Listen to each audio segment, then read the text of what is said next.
You're tuned to Once Upon a Fairy Tale. Hey, welcome to Once Upon a Fairy Tale, the podcast. It's Disney Dwayne here. Hope you've been enjoying our series so far, and if you haven't subscribed, we're available on iTunes as well as SoundCloud. We're also available on the Disney Dwayne channel on YouTube. Part of this series includes bringing you interviews with people that make Disney magic happen. And so in this episode, we have the honor of speaking to one such person that made some of the Disney magic at Shanghai Disneyland happen. So let's have a chat now with Josh Steadman. He production designed a lot of Shanghai Disneyland. And so we're here to ask questions. Let's start at the beginning. What are some of the official requirements for being an Imagineer? In other words, also, how does one become an Imagineer? It's a good question. Let me just state and back up a little bit. Ever since I was a kid, I wanted to be an Imagineer. And I would say that most of my fellow Imagineers and coworkers at the Disney company probably fell in that same category. My parents took me to Disneyland when I was 6 years old. And I remember very distinctly, I'm nearly 40 now, so it was a long time ago. I remember a clock actually at the front of Tomorrowland. It used to be based at the head of Tomorrowland, but there was this statue and it was a clock, and it was called, I think it was called the Clock of Tomorrow or the Clock of World Time or something. Rolly Crump actually designed it from what I understand, and on the top was this big gold copper statue of the earth, and then it was a sundial really, and at any time of the day the sun would hit this thing, light up one of these little switches on the sides of it. It would tell the time of where you were, basically in Southern California, but also tell the time on the ground as a sundial of other parts of the world. But I remember seeing that statue at 6 years old, nearly almost 7 years old, and going, wow, that's a cool design. Ever since, my parents took me to the park and I saw things like that, of that nature, and seeing America Sings, which was another thing that was based in Tomorrowland at the time, which is now where Innoventions are, or where it is, I should say. Right. And the World of Tomorrow. But by the way, all this is gone, right? The clock tower and... Yeah, it's not there anymore. Right. Since they've redone and remodeled Tomorrowland, and now, they're always continuously improving and updating things in the parks. So, but I remember thinking that was a great design. I remember thinking as a small child, wondering how they designed it and what was the process. And maybe I sound like a crazy person, but my whole life has been motivated by great design. Seeing awesome things, trying to figure out how they did it, trying to figure out what the design process was behind it. So to answer your question with that little mini story, I would have to say my life, as far as the way I pursued Imagineering, was to study design, study it the best way I could, given an opportunity. I started my own major in a program at BYU when I was 22. I had been accepted to Art Center College of Design in Pasadena and couldn't afford the program there. It's very expensive. And so BYU offered me a full ride scholarship. I went to BYU under the auspicions that I'd be able to create my own program based off what Art Center was doing. The reason why I say Art Center is because it was the only program in the US that had themed entertainment design. Right. At that period of time. So that means you could study how to be an Imagineer. There's no discourse and there was no menu or recipe on how to be an Imagineer. I just knew that's what I wanted to do. Also grew up watching shows on the Disney Channel called Imagineered. The Disney Channel used to have all sorts of programs on how they designed different rides, how they designed different parks. I remember watching a special on the Tower of Terror and being fascinated on that, and that opened in 1994. But I saw the special 2 years before that ride opened, and I went, well, that is amazing. What an amazing story, and what a great idea for an attraction. And at the time, several of the parks had free fall drop rides, like Six Flags and Great America, but none of them built a story around it. And I think that was what fascinated me the most, was the difference between an amusement park and a theme park. And there's a huge difference. And a lot of people don't know it if they're not fascinated by this stuff like I was. But a theme park is themed design. It's taking people from what they know and dropping them to an alternate universe and reality that exists only in that area, right? So in that theme park. And that fascinated me a lot. Right. Is Disney the only platform that someone can be as creative as an Imagineer? Oh, no. Not. I mean, now there's Universal and Universal Creative and what the people there are doing. But I would say that Disney started it, and they really started the base. How to design, theme park rides, theme park environments, how to tell a story around something, and then sell that story to your guests so that they live that story while they're there. To me, this still fascinates me. It excites me. Most of my friends that I worked with at WDI, people I had privilege of working alongside, were also fascinated by the same things. Right. It's really inspiring, to be impressed by it, and then to want to also do something and create your own. Yeah, I think so too. I mean, Dwayne, I know that you're that type of person. Yeah, I can create tell a lot in my mind. But so this is a good question. So for a person like me, if I want to be an Imagineer, but I don't have any sort of like engineering training, I don't know what goes on, probably a lot of math. Does that work out for someone if they were... I'm horrible at math. I'll just be the first person to admit to you, I'm terrible at math. I'm a flunk out when it comes to math. I force myself to understand it through graduate school. I got my master's degree in set design from UC Davis. Actually started at UC Irvine and was recruited by a famous production designer named John Iacobelli, who's very well known in Hollywood and Los Angeles, who's a dear friend of mine, who taught me basically the hardest way of how to be a good set designer, which is to draft scenery and understand math and be able to draft scenery by hand on giant 16 by 24 sheets of paper and draft every bit of that scenery. And as bad as I am at math, I would do sheets of drawings for plays and productions over and over and over again because my math was always wrong. So if that says anything, I'm terrible at math. Right. However, places like Walt Disney Imagineering and at Universal, there are really talented people called show set designers who work alongside production designers, and they work alongside a lot of the creative directors, who are the people that basically take that, they make them put it in AutoCAD, and they draft the scenery up. And I tried as best as I could when I was at WDI to work alongside those people, learn from them, and vice versa. Because a good art director, in my book, or a good creative director, is someone that can speak all those languages and can sit next to those people and make them feel a part of the team and get the right, accurate information for what you're looking for. There isn't one attraction that doesn't take hundreds of people to build. Yeah. They all take tons of talent, tons of people that you don't know and you don't hear about. They're all behind the scenes, designing, drafting, constructing, building props, building foliage, soft goods. I mean, it's theater in a box that they throw together, put together, and it's not thrown together, by the way. That's not the right choice of words, but it's definitely something carefully crafted. Carefully crafted. Yeah, very good. Yeah, I see a lot of similarities. I mean, being in theater and now having written my own show and having a designer work on the show who's a really good friend and was really excited to hear, by the way, that I was going to interview you. And you kind of look the same. So a shout out to Matthew McCall. And I'm constantly impressed by all the things that you guys do. Part of my background was to get a fine art background. So I studied illustration. I studied fine art. I do gallery work on the side of everything else that I've already done as well. And you know what? There's a lot of people who are very talented folks who are better at that stuff than I am. But I love it. I love art. Art motivates me. It's what gets me up in the morning. It is who I am. I'm a Renaissance guy in every respect of that word, I think. I've studied theater. I've studied acting myself. But I have no problem learning, I guess, or trying to be educated or trying to study it, I guess is what I'm trying to say. It's not everyone gets that opportunity. And I think the more you're open to learn, the more that you can instruct.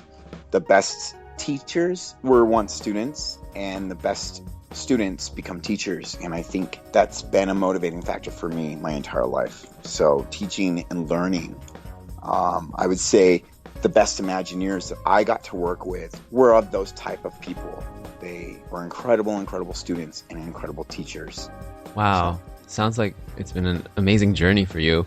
Can you tell us any, first up, insider fun facts about Shanghai Disneyland that most people may not know about? I think what most people don't know is that park was years in the making. I do know that at Imagineering, they spent a long time trying to decide and study where the next Asian theme park would go. Shanghai's got a fascinating history of its own, and I love history. I'm a huge fan of history, and I try and study texts of history as much as possible, because the more you know about history, the more you know about the present of time, right, and where we're at now. but also the more you understand culture and people. Shanghai was the #1 economy in the world up until 1938, about 1939. So if you study your history on fashion and interior design and architecture, Shanghai was a leading economy in a lot of those areas up until the Japanese invasion of World War II. So I can tell you all this because the attraction I worked on was based on Snow White and her story, The Seven Dwarfs. And that was the one film that opened in China and did really, really well, from what I understand. Well, if you know the story of how it opened in Los Angeles, it opened in 1938. It cost a nickel to go see that movie. They got a bag of popcorn and they got a Coke, a Coca-Cola, as part of entrance into the film. Now, this was the Great Depression, right? Yep. My grandmother went and saw that film with her brother, and she could have told me, she told me many, many times, that was the cost of the movie. Well, that movie made, I don't want to be misquoted, but I think it was around $36 million is what it made in 1938. Wow. For a nickel a piece. For a nickel, yeah. That's how much reach it had and how much popularity it had. Yeah, so they flew it to Shanghai, and it made almost the same equivalent of money. It was ragingly successful, mostly because it was a princess with black hair and white skin, and the locals could basically relate to this character, this animated figure. I don't know all the history, and I don't want to say anything that isn't official. Factual. It's not official, but effectual. But a lot of the Chinese remember that film, and it influenced some Taiwanese brothers that started their own animation studio in Taiwan, and it did a lot of different things historically. Right. The attraction I worked on, the main attraction I worked on, being the walkthrough inside the castle, is kind of the jewel for that whole thing, because it's based off Snow White, and it's a gift back to the Chinese people. Here's your princess again, and she's in your castle. Own this princess. She belongs to you guys. And really, that was what it was. Right. Wow. And yeah. This probably was the most successful princess out of the whole string and lineup of princesses, because it was so much more relatable. I mean, before Mulan, of course, happened. Oh yeah, for sure. Well, a lot of the locals, you would talk to them about Mulan, if they know any of the recent princesses, which a lot of them don't know, because Disney's a new product there.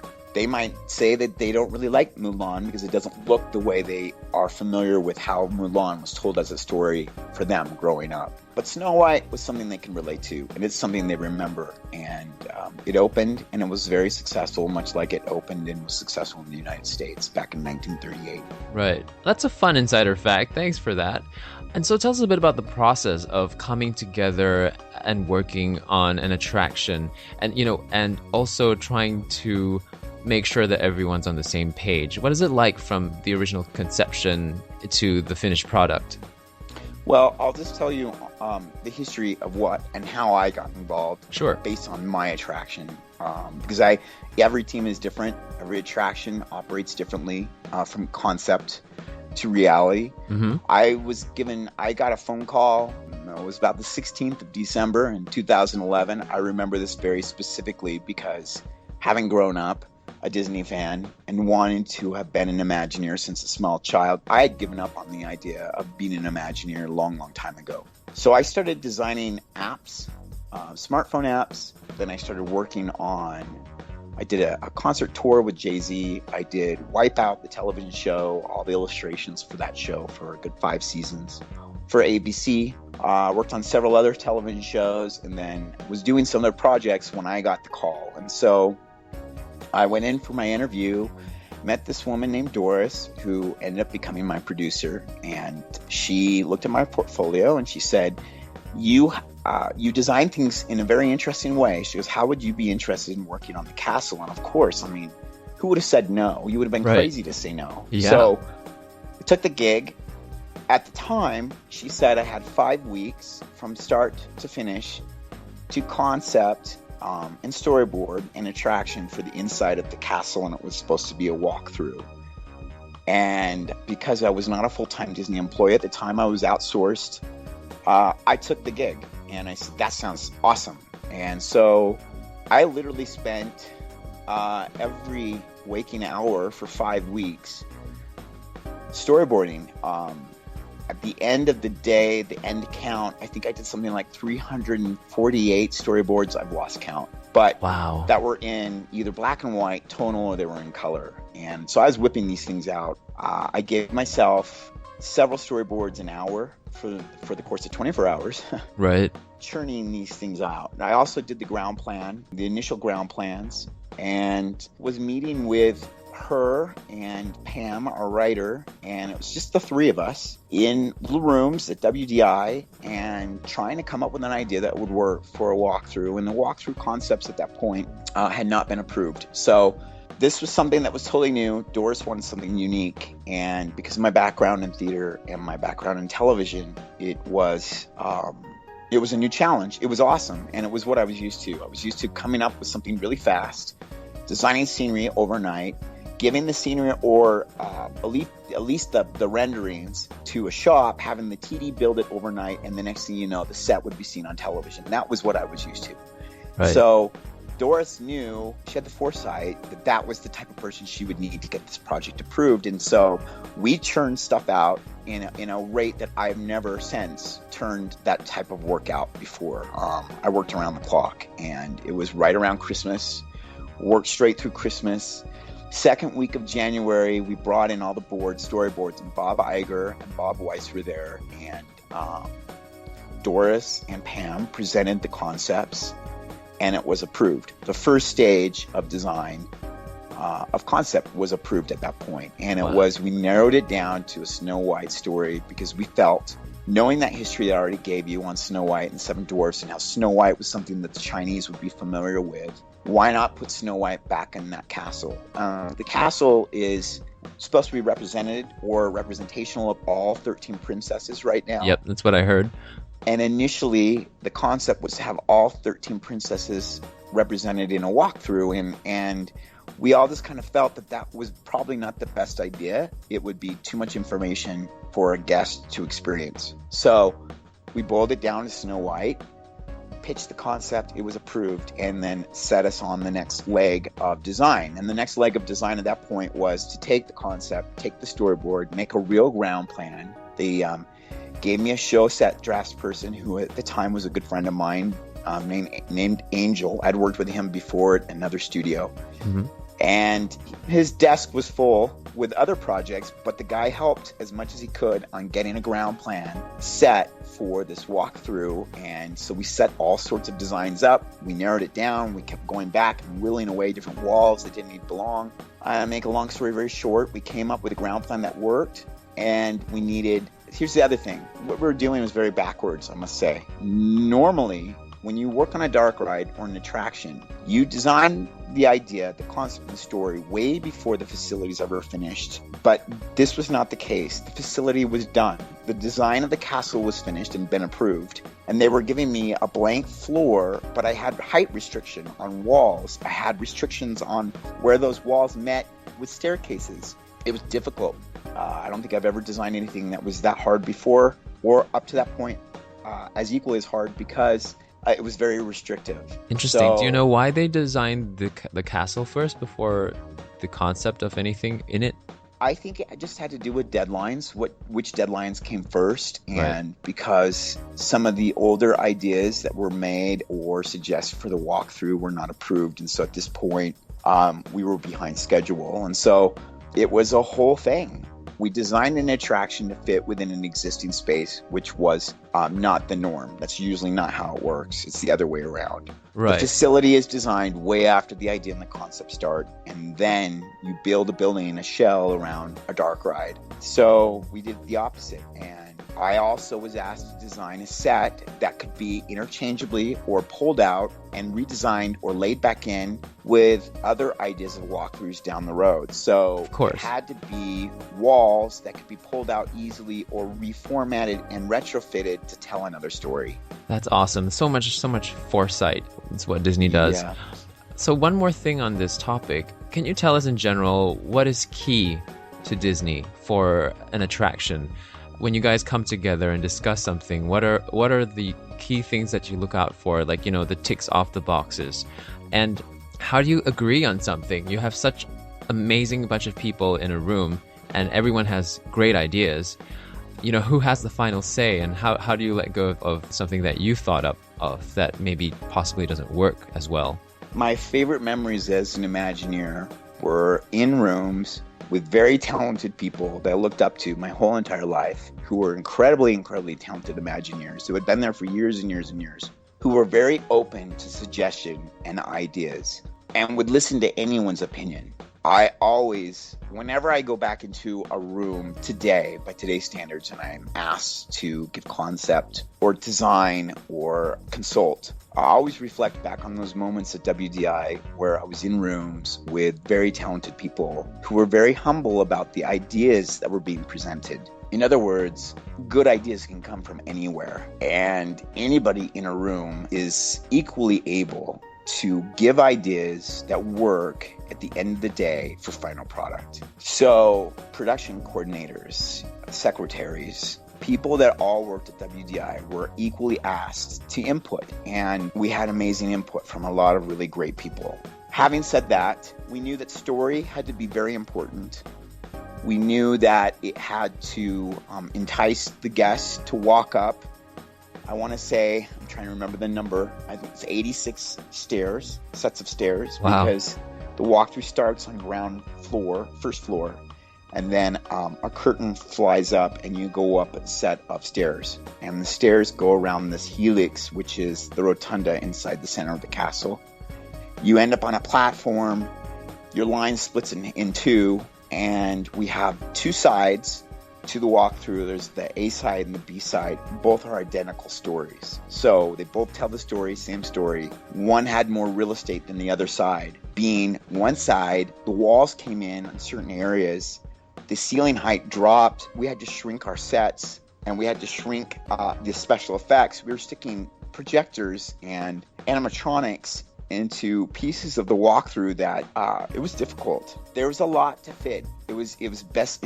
Someone described it once as being a tiny music box fit within an even smaller space. We have all these little pieces of a puzzle that are moving and chiming together to sing the music. That's what it was. It was little cogs in a wheel. Brand was definitely important. Story was definitely important. And then how do you encompass the story or tell the story the right way so it's an adventure, because it needed to be an adventure at the same time, exploratory. And then interactives. Early on, they asked me to, I think it was on a Monday, they said, can you come up with some concepts of what would be really great interactives for this attraction, and can you have them by Thursday or Friday? I'd never designed interactives before. Wow. And I'm not an interactive designer. There are people that study that get master's degrees in that sort of thing. That was not me. I just knew as a fan, as a foamer, as I call myself, something that would be interesting, that would be an interactive. And all the princess films have a bubbling cauldron in them. They all have, there's certain elements that each Disney film tells and help tell that story, right? They're almost like chapter headings. Yep. And so I just came with what was obvious. Bubbling cauldron, a book that comes to life, which they had already had. They saved that. They saved scene one, which is downstairs from previous incarnations. But how could we now retell the story with that book? That's what we did. And then, right. And then the animals also ask the kids to jump. Animals. Well, so early on, Pam and Doris and I sat in this room. We said, what would be cool? Oh, what if the animals followed you on this path? What if they interacted with the guests? What if they're kind of like your little narrators, right? Mm-hmm. They help tell the story, and they lead you and guide you. Snow White's journey in her film and her story, she runs into the woods away from the evil stepmother, the queen, and she gets lost in the scary forest. Well, we knew that we were going to have a scary scene somewhere. We didn't know which one, which scene would that be, but we knew we needed to tell the story. That was a very important part of her story. So right. The woods being part of that story. And so the animals show up in the woods and they help guide you. And that's that scene. The scene that you see that's on the POV video now is the bird, right. The squirrel, the bunny, and the deer that help, lead you along the way, basically. Right, and it's really exciting. I bet there must have been, thoughts about how scary do we make it, because kids also are afraid after a certain point. And so I guess in my own head, I'm thinking the animals kind of make it safe to have that there. which originally, I have to tell you, that scene was switched out because the second scene in the walkthrough was going to be the Evil Queen's dungeon, basically, the cauldron room. And we were asked to move those two scenes. And so we built this whole walkthrough as a full-scale mock-up on a soundstage in Glendale, California. Wow. And it took 7 months. Me and the FX guys and some scenic artists from ABC Studios to build a full-fledged version of the walkthrough, scene by scene, with all the effects included, so that we could make sure that the walkthrough, number one, would work the right way, the right amount of people would be able to go through it, and that it would be successful. So we built the whole thing, part and parcel, to tell that story, and we walked every executive through it to make sure it worked. Wow. Does that exact set get transferred over to the castle itself? No, like physically? That set only was used for trial purposes, and then we built the real thing in China, and part of it, some of it in Glendale, actually. Good portion of it in Glendale, good portion of it in China, in Shanghai. That's so at cool. That point, it was a lot of pieces of a puzzle that all had to be come together, and there were a lot of people involved. So it's pretty amazing. I'm not there right now, but to see it in video and see all the pieces come together so brilliantly and look so good is pretty amazing. Yeah, I bet it was a lot of hard work, and more than more than people can imagine, probably. Oh yeah. No, that's every attraction too. There's so much work that goes into opening up a dark ride, or any attraction for that matter. Right. Well, having said that, to wrap up this portion of the question, at the end of the day, are there a few key people that make the major decisions? Because there are producers, creative directors that make those decisions, and they have hard jobs because they have to make and call decisions that may not be the most popular decision in the book, but it's about cost, saving cost the right way. It's also about leading the team in the best way possible so that everyone feels they're still involved. At the end of the day, it is a team that puts together these attractions, and it's only because of a team of people that make it work, including the whole park. And so in terms of what you can or cannot talk about, I have a question about the storybook that comes to life. I see the lights come out of the book, and I'm wondering how is there a glass screen in front of that? Like, Dwayne, I can't tell you how that's done. That's supposed to be magical, and you're just supposed to watch it and appreciate it and enjoy it. You're not supposed to know how it's done. Okay. That ruins the baking of the cake or the final cake at the end, right? I mean, it's like, you've been on the Haunted Mansion, right? Mm-hmm. The Haunted Mansion's awesome. Keep in mind that the Haunted Mansion opened in the 60s. Those effects that are there, the ghosts that tell that story, if I were to show you how that was done, you would see it in a very different light every time you rode the attraction. And so to keep the magic real and preserve it, no, I'm not supposed to talk about those Yeah, things. okay. No, it's amazing. It's amazing that Disney always pushes technology. I mean, innovates so many things. Yep. And it's amazing what they come up with. Absolutely. So Josh, what can we look out for during a visit that you think most would miss? In the little corners that people just don't pay attention to. You mean like in terms of Shanghai? Yeah, in terms of Shanghai Disneyland. Oh, well, so when I was hired on, I worked on Mickey Avenue for a good 6 months with one of my favorite designers on the planet, a guy named Tim Kirk, who I've worked with off and on for the last maybe 12 years. Very talented guy. We came up with concepts for store windows and little moving animated scenes, kind of like the ones in Disneyland on Main Street. Mm-hmm. My buddy Chris Merritt took it from there, and he plus them, made them even better. And so if you go into Mickey Avenue, be on the lookout for all sorts of neat little throwbacks to all the Disney films and Pixar films in the storefront windows, because unless you're looking, I think you might miss some of them. And I didn't ever get to see final designs on a lot of those. I'll just tell you from where we were with concept. They were pretty exciting. So look for those. Also, I don't know, I can only vouch for what I worked on. But Gardens of Imagination, I worked on the 12 Friends Zodiac walls. Oh, you did? Yeah. I worked on those with Doris, and they're beautiful. It's the 12 Friends Zodiac, and each one of them is represented by a different Disney character, and they're all mosaic glass tiles. I worked in factory with the artisans that built those. They're beautiful, and there's different gardens to stroll through. Right. And you've worked on the carousel and I did. I worked on the carousel. Had the pleasure, honestly, of working on that carousel. It was an amazing thing. I took the boat from Hong Kong up to Guangzhou and factory and got to see those horses get sculpted from beginning to finished product, pretty close to final product. So before they were painted. So I spent a lot of time on the carousel and working on other pieces of the carousel actually in factory as well for sculpt. Some amazing stuff went into that work. Dumbo, I also worked on Dumbo. And I don't know, I think there's so much, that's the thing about a Disney park. There's a lot of detail that you just kind of absorb when you're walking through as a guest. But as a designer, you really think it through. You want certain things to have certain edges and certain quality to help tell the final story. And now that I'm seeing the pictures of final product, because a lot of it I didn't get to see as final product, I saw it in pieces in factory before it was assembled together. So looking at the carousel, and the first time I saw the picture, I just wept. It was like, wow, this thing looks amazing. Oh, it's so nice to see everything come together, isn't it? Yeah. Oh, it's awesome. Same with Castle. There's so much to the Castle that's incredible that the producer that I know really well and all the artisans that spent so much time on it and all the AO sculpts, the prints and all the mosaic tiles. And there's just a lot to absorb, and I think it should be a great experience for any guest that enters and goes and takes the time to really soak it all in, Yeah. You watch videos on YouTube and everybody features the same park, but every experience is so different.